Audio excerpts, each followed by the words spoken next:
I was on Al Jazeera, and obviously they asked me, why do I think that they are a threat? And obviously the guy says that not every Muslim is a terrorist. Obviously not every Muslim is a terrorist, but most of the terrorists are Muslims, and that is a fact. Hi guys, This is Sahar TV, and in today's video we'll watch Dominik Tarczynski on the PBD Podcast talking about the Islamic problem of Europe. It's going to be interesting. And by the way, if I mispronounced his name, my bad, my apologies. Let's watch. What country has taken on the most Muslims? The millions that have come in, what country took up the most? Is it UK or? UK is a different story. I would say Germany, Sweden. You have to remember there's no go zones in Sweden now. UK is different because of Brexit, or UK is different because of the way they... I think it's different because, first of all, because of the Brexit, but also you've got third and fourth generation of Muslims in England now. Problems, when you see, that's the data. When you see the history of Great Britain, it's a little bit different because you've got, as I said, third and fourth generation. But when we are talking about the Muslims coming from 2015, I would say Germany, France, Sweden, Italy a little bit, but Germans, they have the biggest problem because Angela Merkel was inviting them. Refugees welcome. Obviously, they are not refugees. I'm trying to repeat it every single time. There is a legal difference between refugee, between term refugee and migrant. Refugee, by the international law, is the person who flees to the first safe country from the country of conflict. So like Eritrea, Somalia is not a neighboring country in Poland.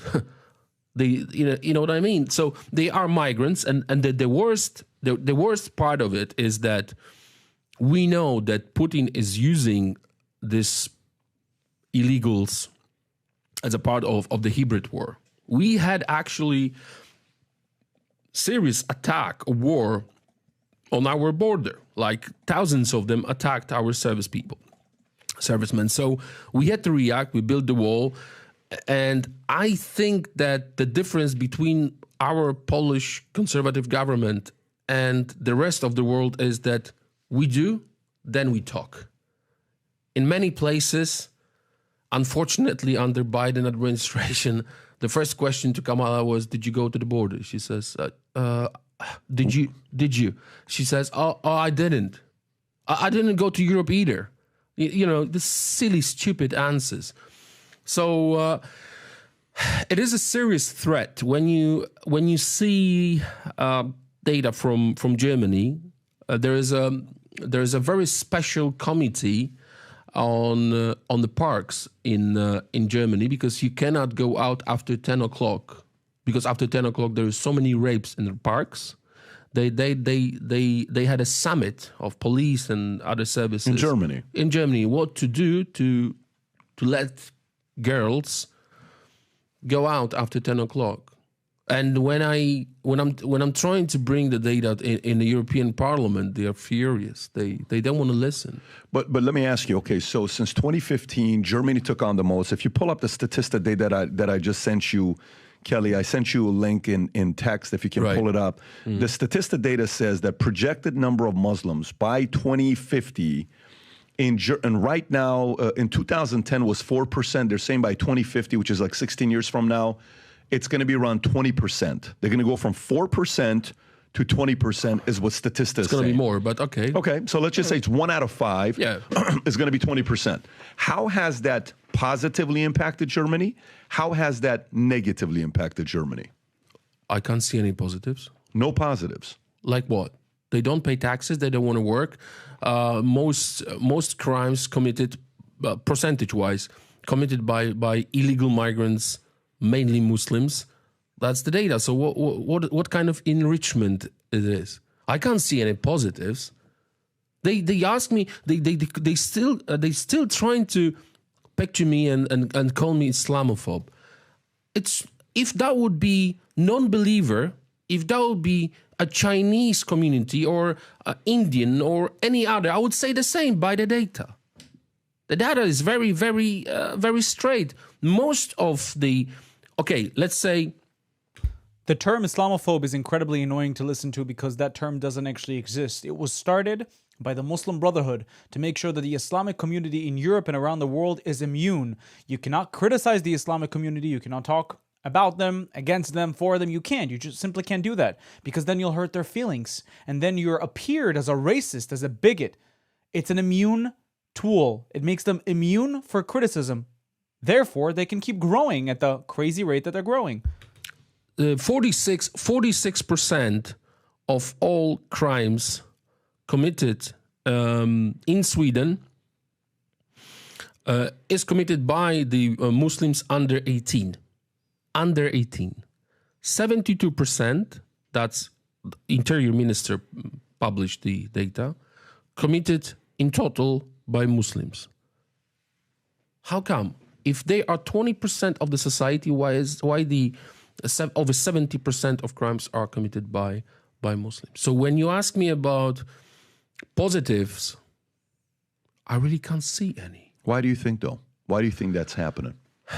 Is it because, like, when you in 1978, 79, when early 80s, late 70s, when Jimmy Carter was a president, he was going after, hey, human rights, Cuba, you're doing this, and all of a sudden he sends his 125 political prisoners. And, that's where the movie Scarface, Tony Montana, is it because they're not sending their best? Or why do you think it is? Because they hate us. Who hates us? Muslims hate us, and they do not even hide it. There is a very famous video of the guy on the streets in Germany who is having a conversation with the German guy, and he was like, we are taking over this country. Your daughters will be our slaves, and we will take this country over by the number of children. You don't have a children? Who said this? One of the Muslim guys. I'll send you a link. Is this Canada? Because I've seen that if it's Canada. Maybe it's Canada. Maybe it's Canada. Maybe it's Canada. But the way of thinking is the same. The mentality is the same because in Germany, one of the clerics said that they will take over this country by the numbers of children.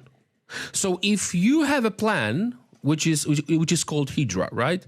Taking over the land by the numbers.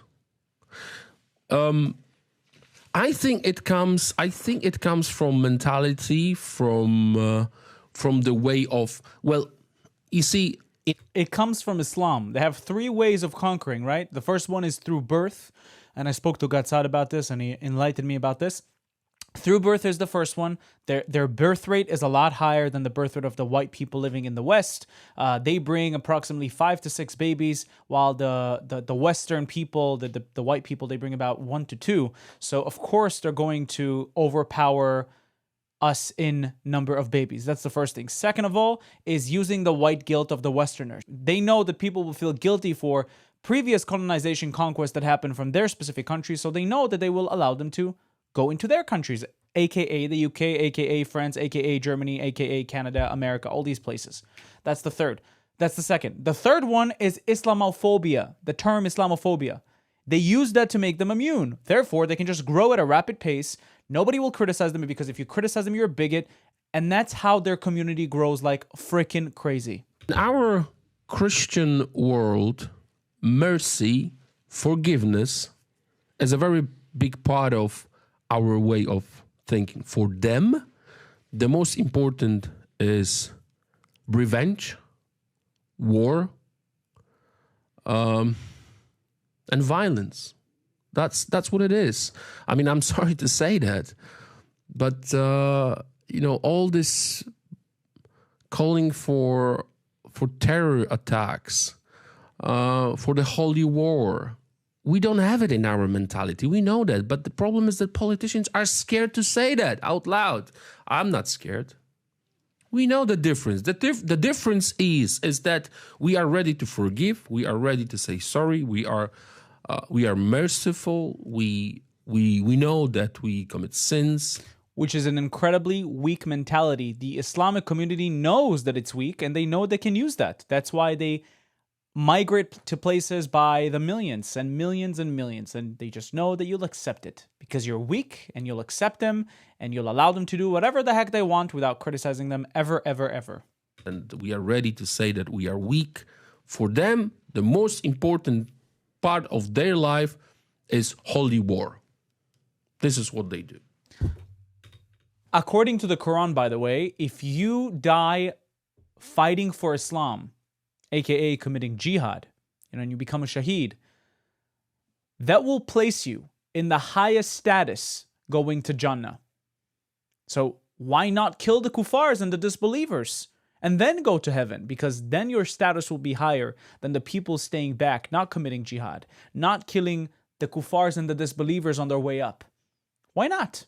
Just imagine eternal life in paradise only if you kill people for the name of Islam. Most people will choose that option, right? In many ways.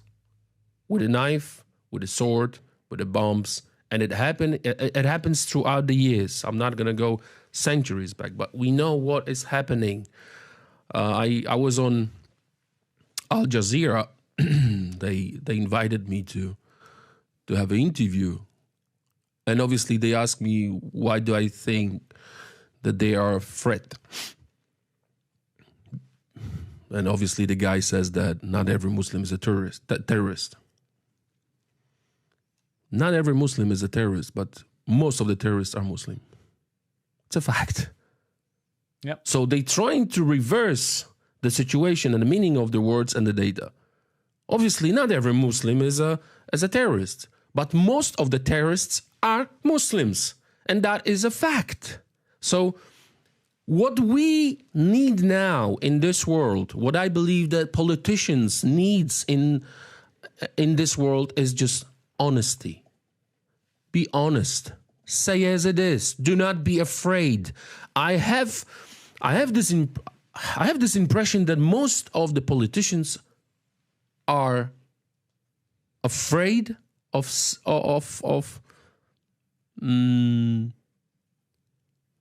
open discussion, honest discussion. Mm-hmm. They are scared that they will be stigmatized by one or the other group. I don't care. I really don't. I know how it is. I speak with my neighbors and everyone is just terrified. It's what is happening now is a fear. Different kind of fears. COVID. They tried to fear the whole world, lock us down. Terrorism. And then radical Islamists. Fear. Fear is present, so we have to free ourselves. We need politicians who do not afraid of calling things as they are. And I think we have to fight for normality, for the normal language. Look at these pictures and footages from Iran before the revolution. Those are beautiful country, beautiful country. Mm-hmm. What happened? What what's happened in 70s and 80s? They destroyed the beauty of this country. They just destroyed it. It wasn't ages ago. That was 70s. And look what is happening now. So when you ask me for the positives, maybe I'm an ignorant, but I can't see any. When I see the world, September 11, and many, terror attacks in London, then stabbings and rapes in Germany and in England now, every single day, we have a news in Europe that someone was stabbed, raped, killed by Muslims. And this is just a fact. And my problem is that clerics do not react. If you don't want anyone to be Islamophobe, I'm not. It has nothing to do with religion. It's about data. React. You should condemn them. I can't see any condemnation. That is the problem, that the Muslim world the clerics do not react for so much pain, for so much hatred. And this is the problem, that if that would happen in a Christian Catholic world, Pope would react, bishops would react, parishes and communities would condemn the violence. This is what normal world would do. I can't see any of those of this kind of steps and in a Muslim world. That is my problem about it. You know, they'll try to condemn it, but they'll say it's got nothing to do with Islam. These are just radical Islamists. It's got nothing to do with the ideology of Islam, which is a lie. They're trying to walk on eggshells so they're not labeled as Islamophobes and as racists and as bigots, because nobody wants to be labeled that in Europe. That's why they're so scared of reacting and talking about these atrocities. That is exactly the problem. People need to start saying things as they are. Tommy Robinson is a beautiful example of that. Charlie Veach is a beautiful example of that. People need to start speaking up against injustices, and if they see that this specific group of people caused the majority of the crimes and majority of the atrocities, then they should be called out and condemned. What is the problem in that? There's no problem in that. So enough. And he's right. The imams are not really calling it out. After what happened on October 7th, they're saying they were resisting. This wasn't a terrorist attack, which by definition it was. They killed innocent civilians deliberately. You know, they weren't only targeting soldiers. They were targeting deliberately innocent civilians. So they call it resistance? By definition, it's not resistance. By definition, it's terrorism. By definition, you should condemn it. But they wouldn't, because it aligns with their Islamic ideology, which is disgusting. Beautiful video, beautiful video. I'll attach the full interview down below so you can watch it. Thank you so much for spending some time with me. I'll see you in the next video. Bye-bye. If you'd like to watch more of my stuff, please check out my channel down below. If you like what you see, don't forget to subscribe to the YouTube channel and hit that notification button so you can be notified every time I upload new content. If you'd like to support me and the channel financially, you can do that using Buy Me Coffee or Patreon down in the links below. Also, we now have a Discord that you can join down in the link below. And now you can become a YouTube member and enjoy specific YouTube perks. Thank you for watching. I'll see you in the next video.